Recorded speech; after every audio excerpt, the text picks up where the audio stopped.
I'm Rainer Schulte, Professor of Arts and Humanities at the University of Texas at Dallas and the Director of the Center for Translation Studies. I will talk today about new visions in poetry. And the poet that I have chosen, who is now as well known as he was at the time when he first appeared in the 19th century, and that is Rubén Darío. Rubén Darío today has become some kind of a presence everywhere in the world. He comes from Nicaragua and he was born in the city of Metapa. And curiously enough, they decided, because of his fame and his presence and his past, they were going to call that city the Ciudad Rubén Darío.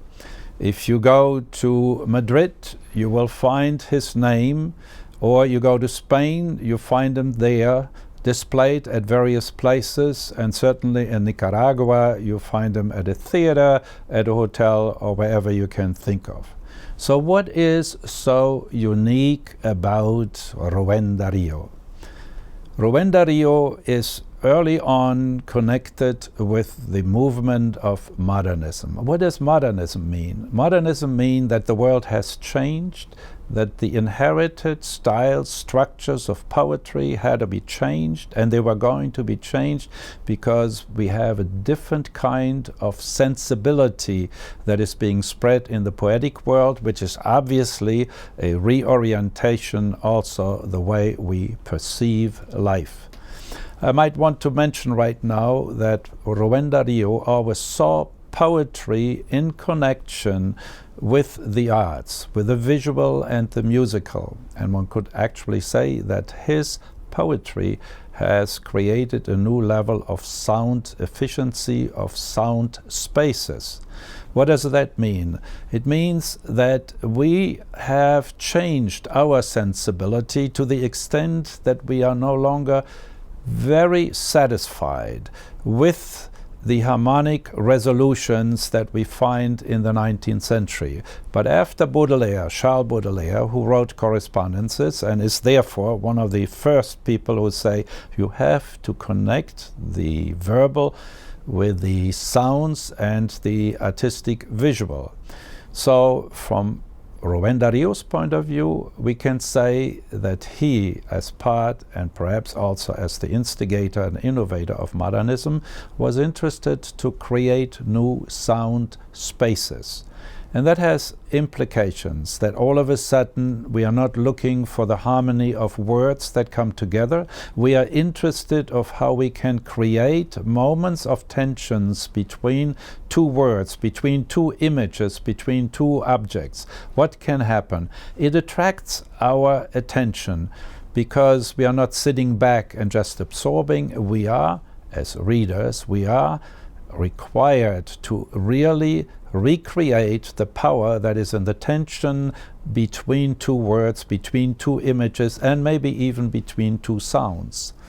We have, for example, at the beginning in the United States, Charles Ives, who says the unanswered question, which was his major work, goes back to 1908. We have Schoenberg, who had the same idea on a different continent, that we needed a different rhythm, a different sound space that would attract our attention.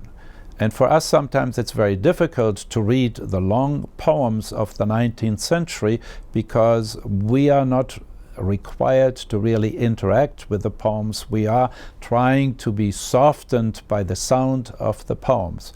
There's an interesting word or sentence that Rubén Darío has created when he says, "Poetry, towers of God." Poetry, towers of God. That's how he saw the power of poetry.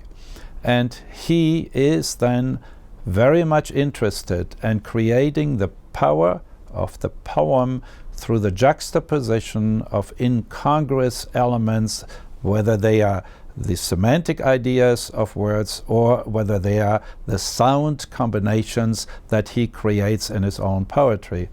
Curiously enough, he calls one of his major works, the collection, Azul, which means very simply blue.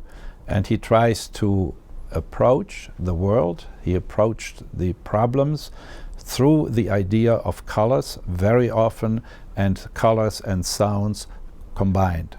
I should also add that Rubén Darío was a great admirer of Edgar Allan Poe and also of Whitman, and he wrote a little poem for Whitman, and he called him the Maestro Whitman.